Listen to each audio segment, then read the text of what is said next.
no sunshine when she's gone. It's not warm when she's away. Ain't no sunshine when she's gone. She's always gone too long. Anytime she goes away. Wonder this time where she's gone. Just been a shooting. The PM is possibly involved. I wonder if she's gonna stay. It's been reported it's a young Ain't man, no I think, sunshine when she's gone. In this house it ain't no home. Anytime she goes away. And I know, I know, I know, I know, I know, I know, I know, I know, I know, I know, I know, I know, I know, I know, I know. Hey, you ought to leave the young thing alone. Ain't no sunshine when she's gone. Ain't no sunshine when she's gone. Only darkness every day. Ain't no sunshine when she's gone. I spent 10 years in prison, peeling back the layers to discover who I am. In my experience, I came from an environment that was designed to destroy me. I came to realise that someone's opinion does not have to be reality.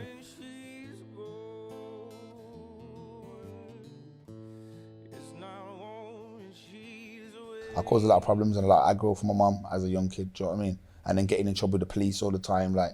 So would you say you was poor when you were growing up? Relative poverty in New Britain, definitely poor, 100%. The electric would go off regularly. Do you know what I'm trying to say? To like, was poor. Definitely, of course. And you think that poverty led you into crime? Yeah, because I wanted to provide for myself. I wanted my independence. I didn't want to rely on anybody else. I wanted to have what my friends with a mum and dad had. Do you know what I'm saying? So when you went into crime, what do you think was motivating you when you was younger? What was motivating me? I wanted trainers, innit? Like everybody else. It started small. I want that new trainers. I'm wearing a regatta coat. Them are wearing Helly Hansons. I'm wearing Clarks. Them like wearing Rockport. Do you know what I'm saying? I wanted what the Joneses had. Do you know what I mean? So I started trying to graft and make money for myself. What was the first type of crime? The first type of crime I remember was hilarious to me now. I remember we used to get up in the morning and we used to get, I'm not going to tell them how to do it actually, but we used to block up phone boxes on the way to school. And we used to block maybe 10, 15 phone boxes.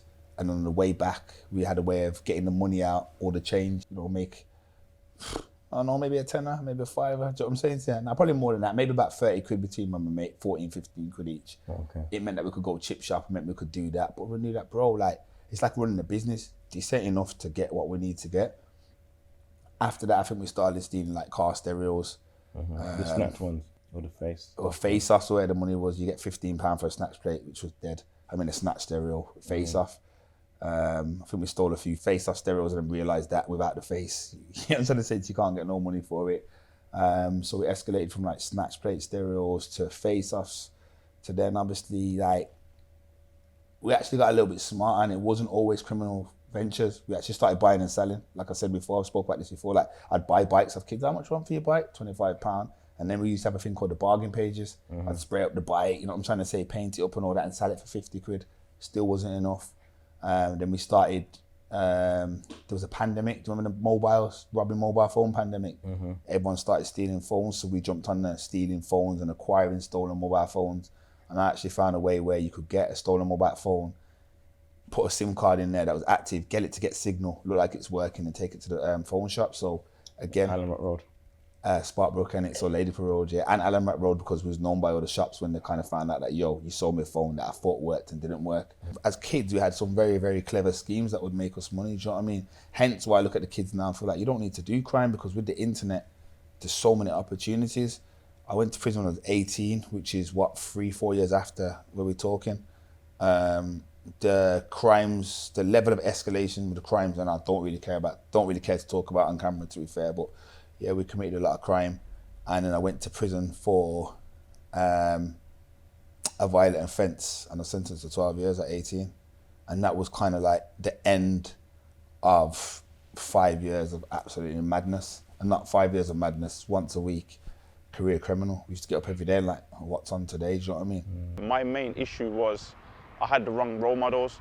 The only role models I seen were people that were up to no good. Now, growing up, especially in Nichols was like the car theft capital of Birmingham, probably even the UK. It was madness. So all I'm seeing growing up, I'm seeing cars and stuff, but all stolen. I'm seeing the way to get cars is to steal them. So growing up, that's kind of what I went into. Started stealing cars, driving around, got a reputation of a bit of a driver, stig, whatever you want to call it. And then that kind of leaded into other things, more serious things, armed robberies, etc., which ultimately ended me up in jail.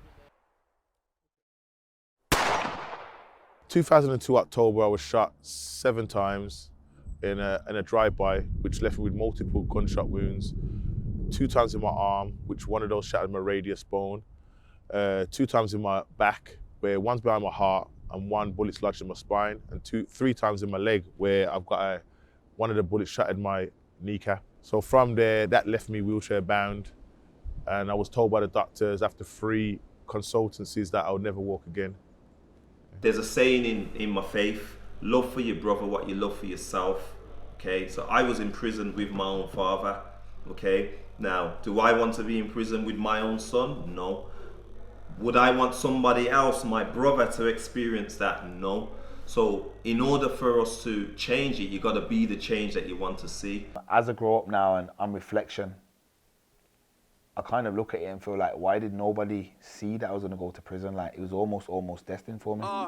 Remember me and Frog laughing in that court, but it wasn't no joke when them screws slammed them doors. In a sweatbox thinking it'd be a while until I'm home. Rich 3-2 on the radio, don't go. All these unfamiliar faces, niggas wanna know the latest. Where you from and what your name is. My net bag, plastic bowl, knife on my fork. About to make a call, watch what I say cause it records. Big bro told me F the roads, but I was stubborn. On the V thinking am I getting ghosted or they coming. Screw searching mommy on a visit, this ain't life. I see mommy cry, and shit I nearly cried. They got email, prisoner, now my chick can reach me more. But I prefer when you write it, cause I can feel it more. When I put the family on so I can spoil them. All I brought is disappointment. Sleeping in the same room, I use the toilet. What's evident is people that are coming from deprived backgrounds have a more likelihood of going down a particular route. The money that I make from drugs, I use it to make ends meet, look after my family, food, the usual, innit? Day-to-day things. I don't like being a drug dealer still, but sometimes the only option man I got in it, like when man can't get work and things like that. When I got kids to support, it's the only route sometimes you get it. I believe what led me down that path is my upbringing really, coming from a poor background. Seeing my older siblings in and out of jail and that, just naturally felt like I was born into the life in it. I believe if circumstances were different, life would have been different in it, but that's not the case. Yeah, if I had the opportunity to work and go legit, I would do it, because the roads ain't good and it's not nothing to glamorise, but for some of us it's not an option in it, you know what I'm saying? Give those same individuals the opportunities that the more affluent would have, then you see they flourish. And that's what it's about, is broadening the playing field of equality and opportunities. And if we see in society more people getting the opportunities from deprived backgrounds, then we will see more people flourish. 25 to life from one mistake. That's a heart full of pain, that's 2 lives destroyed, 1 in this cage and 1 in a grave. I carried a knife as a weapon, knife crime. Where you can end a man's life in a second, but what's your mind like? I felt trapped in. How did I allow myself to be distracted by this road life? I won't lie, in here, I've cried plenty. And the day the judge gave me a life sentence is the day my life ended hurting. Cause deep down we both know, it wasn't worth it. Fam, I need you to hear that life's never perfect. And I'm glad that you know in your heart it weren't worth it. You're hurting, I heard it, you were shocked by the verdict. You never thought they'd have given you such a long bird, it kinda blew your mind. But you never mentioned the trail of destruction that you left behind. So many people just lost in their grief. A child soldier deceased in a war over streets and postcodes. Kids getting wet up like soap clothes. Spare a thought for the families on both sides, because they both cried. And I know you never meant to take that life, but that's a risk that you take when you walk with a knife. When I went jail, I was already known. I was already doing bits. I'd done my Fire in the Booth. I'd done That's Not Me remix, Froggy EP. You get me? Like I was getting respected. Like I was doing my thing. You get me? And then I got locked. It was only a minor charge. Like I didn't do long, but like literally like a month after I was in there, I got nominated for a Mobo. And then Mobo Awards found out I was in jail and then took me off the nominee list like a few days later. And it was like a kick in the face. You get me? Because it was the first ever Grime nomination year that they ever put that category in the awards. And I think Stormzy won it that year.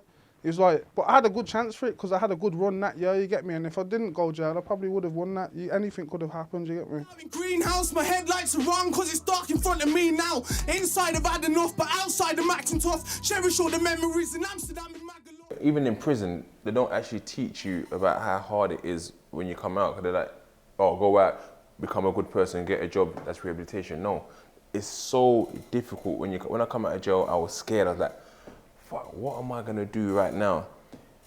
Everyone knew me as being this lit guy. We used to go around doing what we're doing. It's not the same anymore. So what am I gonna do that's different? And I was scared. But I said to myself, you know what? I had to humble myself. I had to remove the ego and say, you know what? I can never go up to that place again. No one visited me while I was there. No one sent me no letters. No one sent me any money. So I don't need to be lit for anyone else. Let me just humble myself. And that was the biggest obstacle because I find that hard. I'll see it on Instagram. These men are raving. These men got these new watches. These men got these new cars. And they're just sitting in jail thinking, rah, I've got nothing. But coming out, they know what? Let me just chill. Let me take my, almost like, what's that thing? No, hibernate. You know how them animals, them bears, they hibernate. I thought, let me just hibernate. No one needs to see me. I went and done a night shift for 3-4 months, making my money on the sly, just doing my night shift. No one can see me, and they allow me just to observe and see how people are moving. And that was my biggest obstacle of trying to make sure that I don't have that pride to be out there going to do madness again. Because you might go out with your friends, everyone's buying champagne, you feel like, rah, I feel left out, I need to go and do that as well. So for me, it was like removing that myself, stripping everything back, humbling myself, and just knowing, okay, you got a project. It's going to take me 3-4 years to get to that project. And that's what it done. For 3-4 years coming out of jail, we was just about surviving. Only the last 2 years, I can say, you know what, we've got to a point that where we are stable. So it's about having that stability. Tell me about that moment when you have your see-through bag and you're about to go through the doors and you know that this is it, you're finally free. Tell me about that moment. How was that for you? Minus the see-through bag, because I left everything in prison. I didn't want to take anything with me. Literally everything? Yeah. So all the designer clothes, all the stuff I'd acquired, it meant nothing, do you know what I'm saying? I left it to the less fortunate people on the wing. Wow. I remember like dividing my clothes between this guy, that guy, stereo, CDs, and over the period of a decade, I've accumulated quite a lot of stuff. Was that also a sign for you to kind of like, I'm closing the door? Basically, like, I'm not new chapter. Back. I don't need it. Yeah. New chapter. Coming home from jail, and obviously my whole life has been on the ends. I can't go back to my ends. I'm not allowed to chat to my brethren, my closest brethren that I roll with. Man can't be with them. Like that was man's hardest part, because it's like, where the man go, you get me? Like I don't know no one nowhere else like that. Because obviously jail, I met bare people, but from before, coming up from the ends, man don't chat to no one if they're not from my ends. We don't know them, do you understand? So when I went to jail, man, got to meet bare people. So that was one of man's hardest parts. The world's run on credit, do you understand? So the road credit and this kind of credit is two different things, do you understand? Like I could call man and get whatever. But when you're trying to do like proper stuff, obviously the bank don't know who you are, bro. No one knows who you are. You're just a normal guy trying to apply for stuff. They're thinking you're gonna run off on that. You get me? So that was another thing that man had to deal with as well. And it's like where man raps as well, man's business is about being where there's party, where there's excitement, where there's hype, where there's this, where there's that. But before rap, even while I was rapping, man's been doing stuff. So my mentality is different. Do you get what I'm saying? Like I know what kind of things was tick man off. I know what's a risk factor for me. So man can't be around certain people or too many people I don't know. Do you understand? Because my thing is, too much parties, man getting drunk and losing their mind. Whenever someone invites me to side, man's got to weigh the risk and think, is it worth me going there? You get me? Risk was everything, and it's mad because I actually found myself actually moving like a probation officer. I'm thinking, this is how they assess us. So now I'm taking a system that they used to assess us and I'm applying in my own world. And then when I kind of realized that my own closest friends and sometimes even family relationships was drawouts for me, and that was a big risk. That's when I realized that, this journey to be successful as an entrepreneur is going to be mad lonely because everybody's a risk for me. You know what I'm trying to say to you? And I feel like that alienated my closest friends and family. And it's just now 6-7 years later where I'm now building that relationship because I'm now in a position where, I've leveled up so much, they can't even bring that energy to me. Do you know what I'm saying? If you're coming to link me, you have to be coming on a respectful thing. Always felt jail was a waste of time. Nearly 3 years of my life was a waste of time. You know what I'm saying? I come out, things have changed, clothes have changed, people have changed. You had your one or a few mates that would still hold you down, but your girl grows up, she meets someone else, you're in jail now, heartbroken, sitting there. I ain't got time for all that, bro. You know what I'm saying to you? And then the more risk you take, every time you get away with a little risk, you take a bigger risk and a bigger risk. So I just try and remove myself from certain things that can push me back down that road. A very small amount of successful criminals, gangbangers. If you ask the older gangbangers, they all are trying to get out of that life. So as a youngster, you're aiming to be them, but they've lived the life that you're about to live, and they're saying they wish they never lived that life, or they're trying to get out of that life. That life always ends with death, prison, hurt, and unhappiness. When you realize that, you're gonna have to start again. You know what I mean? Or you're gonna have to work on putting yourself right. So why not just put yourself right from now? What's good? What you saying?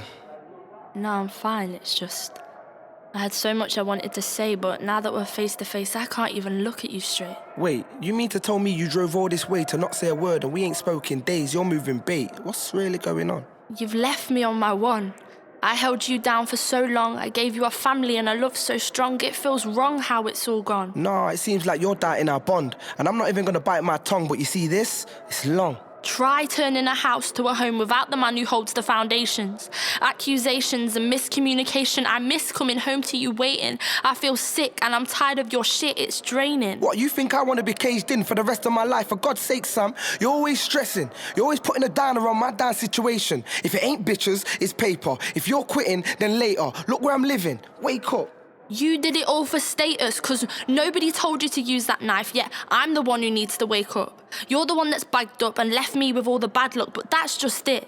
You don't see beyond this glass. I ain't got the cash, I'm broke. My uni studies have crashed, my head's mashed, I'm stressed mad, and you think it's a joke, so I'm just gonna go. So layers is the challenges that we face in life and the resilience that we gain to overcome those particular layers and become triumphant and move on to the next stage. And I often say, and actually wrote a book called After Hardship Comes Ease, and that's what it is. Layers is like the difficulty, ease, the difficulty, the ease, the challenges and the resilience and the growth that comes off the back of the challenges and overcoming those challenges. And if you look at the reoffending rate currently is 32% for Black British males, which is the highest rate in society.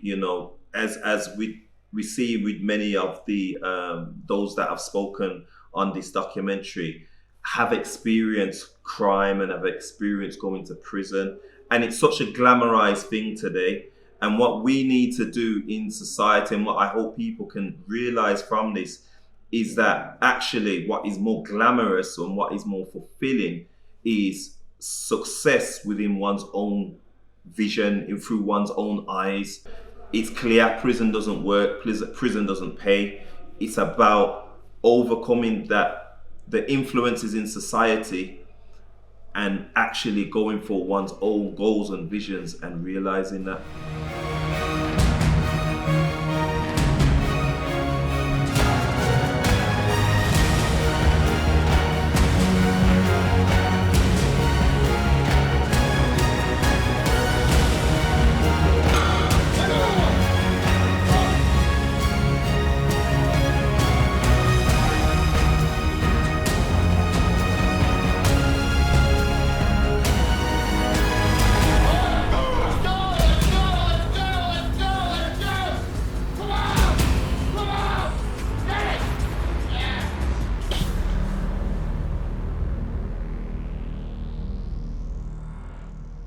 gym had become a thing that I was getting good at, and you know, it was visibly obvious that I had a gift and I was talented. Like, I'd built muscle really, really easily, and my shape was, you know, really defined. After kind of exploring options about what I could be when I come out of prison, bodybuilding was just the obvious one for me. I'd watch loads of bodybuilding DVDs, I'd watch loads of powerlifting stuff, I'd have bodybuilders on my wall. Like, my whole cell was like a shrine for bodybuilding. I took off all the pictures of girls, and if you can imagine, I just had loads of pictures of men in small pants.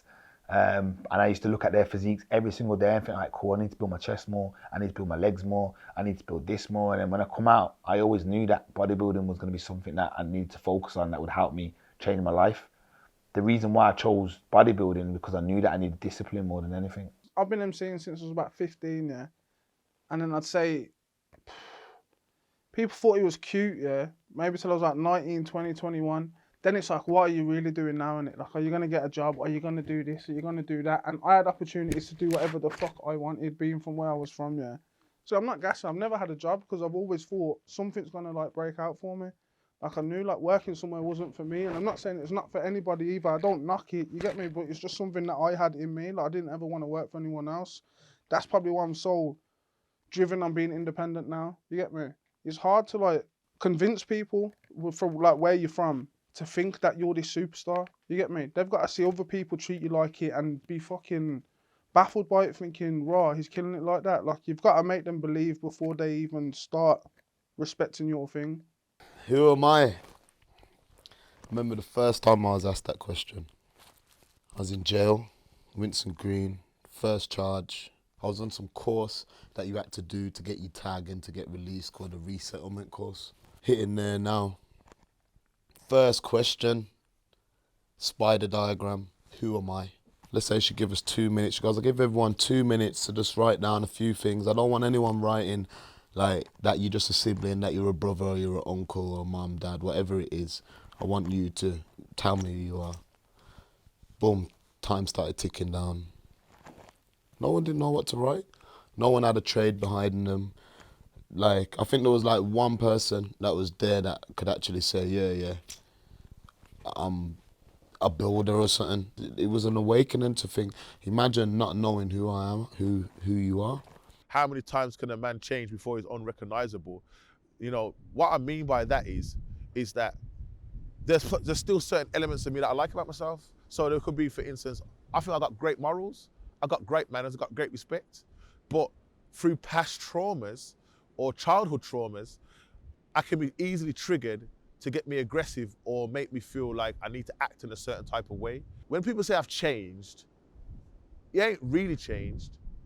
The original version of you is there. You just implement things in your life to make you grow and be better within yourself, if you get what I'm saying to you.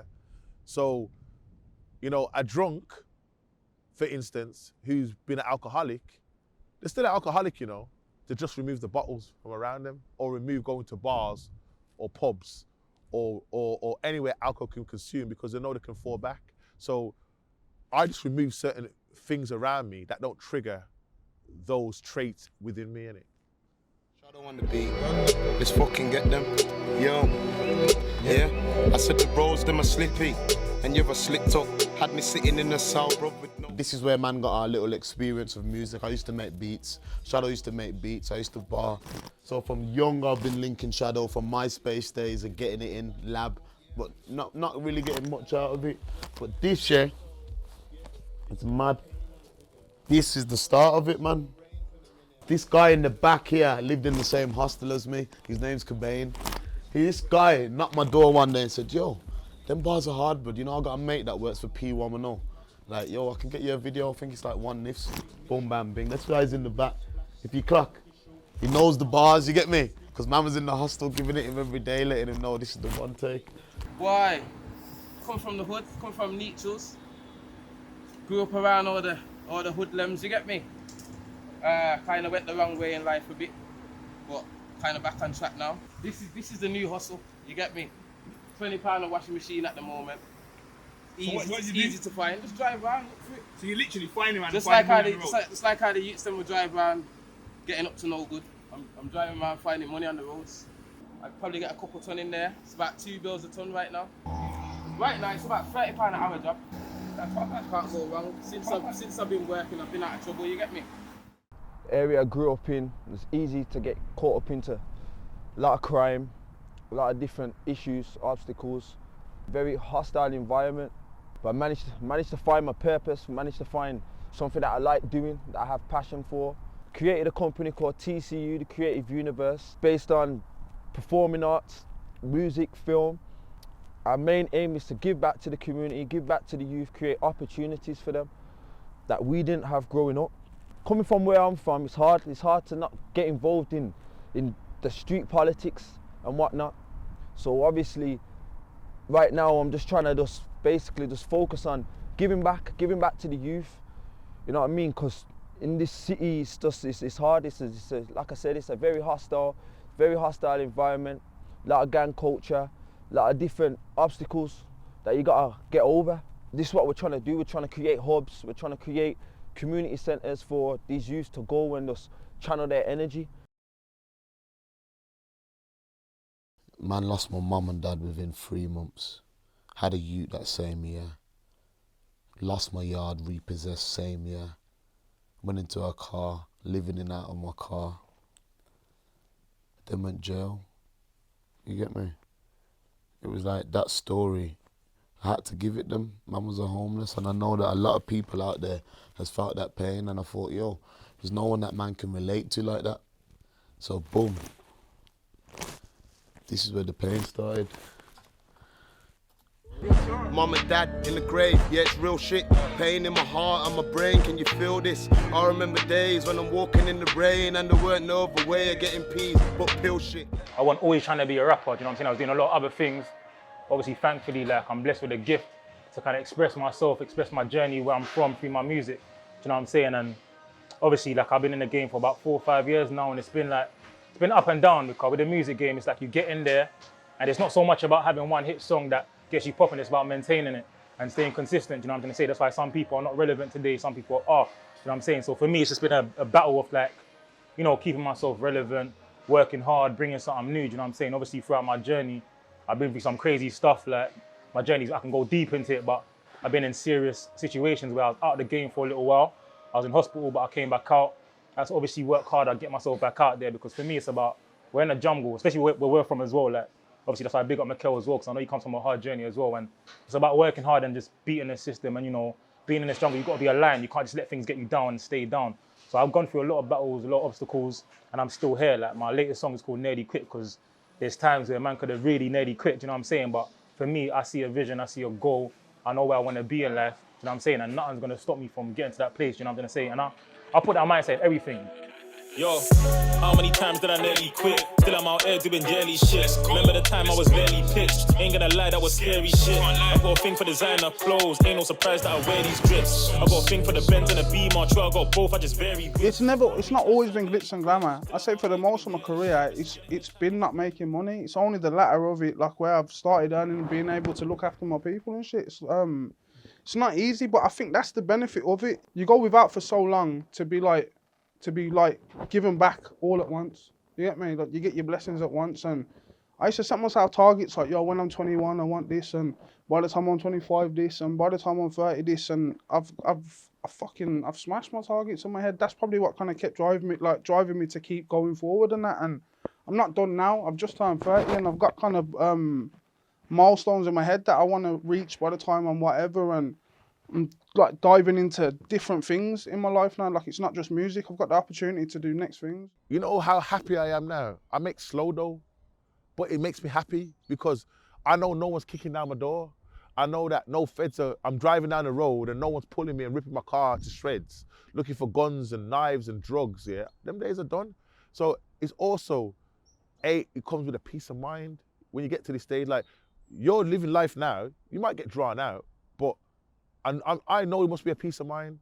You know what I'm saying? Yeah, and I think that is key to what people also don't understand, that it's priceless. I wake up every day, man, banging on your door, breakfast time, exercise, telling when to shit, telling when to eat, telling when you can see your loved ones, telling when you can see your kid. It's long, but now the peace is just, it's tranquil.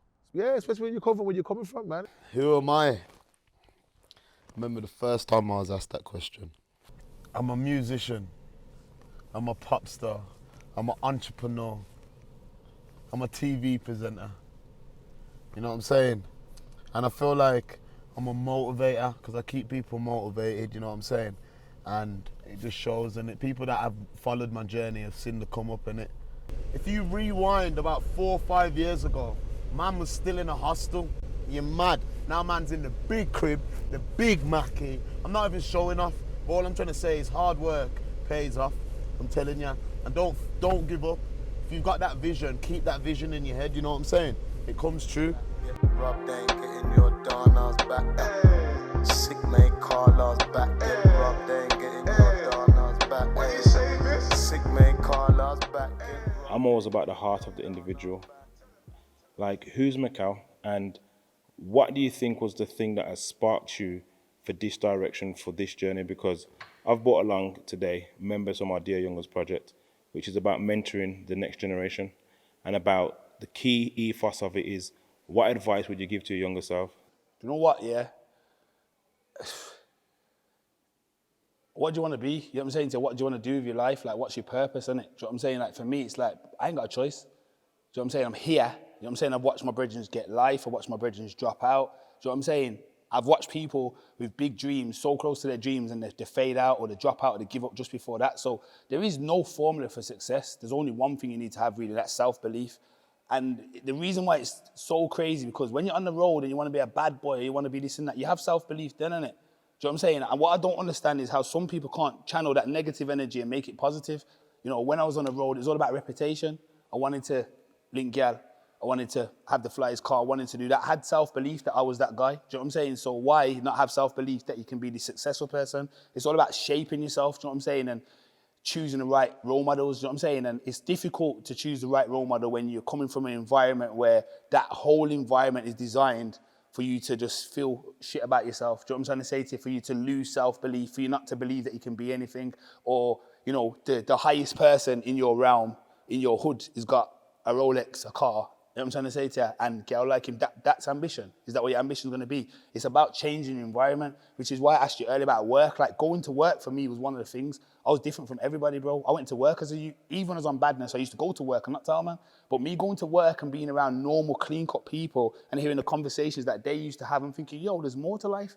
Like, the hood, bro, hood mentality is dead. There's nothing, bro. When you travel and you go to different countries and you see the way other people live and that, most of the stuff, like, Nike trainers, designer clothes, watches and that, bro, I'll be totally honest with you, my dream is to be wearing flip-flops and shorts on the beach, bro. Do you know what I'm saying to you? If you think about it, like, there's a big Caribbean community in here. If you think about where a lot of our ancestors came from, bro, like, we came from paradise, bro, to come to this place to then, like, kill each other, do madness for these things that don't really mean anything. Do you know what I'm saying?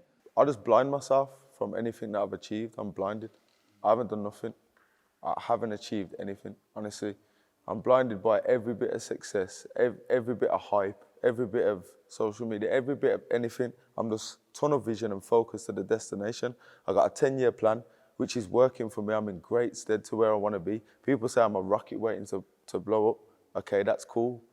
That doesn't bother me, because nothing's done until the ink's dry. Nothing's happened until it's done. So it's just words. It's just hot air. Just hear it, understand it, and work harder, because automatically you're going to fit in. So I'm focused, I believe, I give thanks, and I'm blinded by what's happening in the past. Because if I'm focusing, I get complacent. There's underdogs coming through. There's people biting at my ankles. There's people looking at ideas and thinking, because I always say, I'm not doing what they're doing. I'm doing what they're not doing. And my mum always says to me, one thing she says to me, to be honest with you, which was valuable, you're not going to be rich in this life until you do something what everyone doesn't do. You're an embarrassment. You'll never make it out. You won't change your life, bro. You'll be straight back in here. You will never amount to anything. You'll never make it out the hood. I'm a strong believer. We should never judge a person, at least not until we walk today in their shoes. A wise man once told me that people can only meet you as deep as they met themselves. I never really understood that until I grew up. The inequality in our starting positions in our lives is quite apparent, coming from where I'm from. Someone's opinion of us does not have to define our reality. I made a conscious decision to, instead of being a victim, to start showing up as the man that I wanted to be. And instead of being a product of my environment, to make my environment a product of me.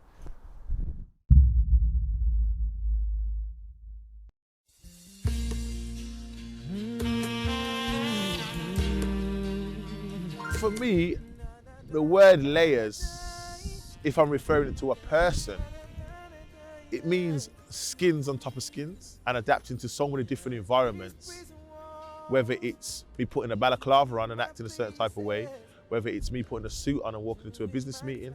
Layers from my perspective, yeah, it's like ground up, you get me? It's like a cake, you get me? So it's the crumbs at the bottom.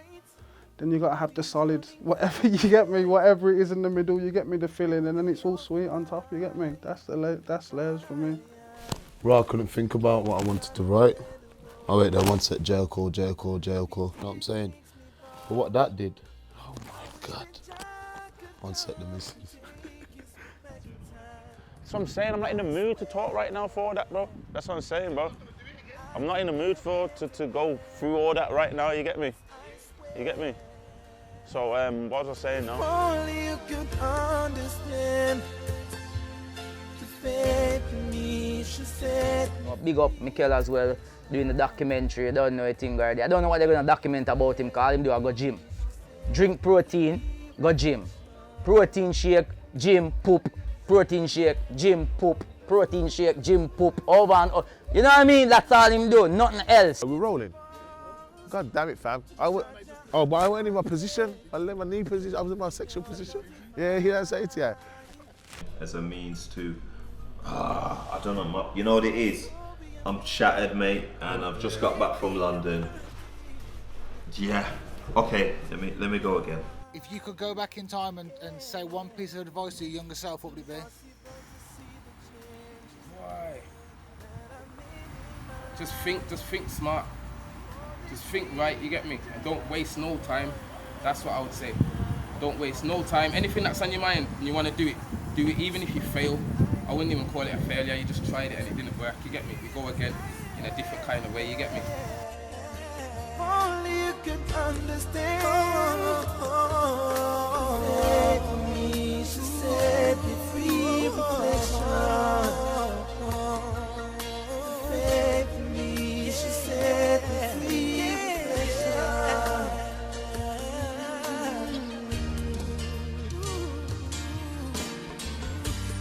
Don't judge me wrong, 'cause now I'm stronger than I was before. Success don't happen overnight, you know what I'm trying to say? But some people get in there quickly, but not everyone's journey the same, and success is a journey, no destination, innit? So for me, it's like, I try not to watch no one else's lane, focus on my lane, you know what I'm trying to say? And just go at my pace and just keep going at my pace, innit? To see the changes that I made.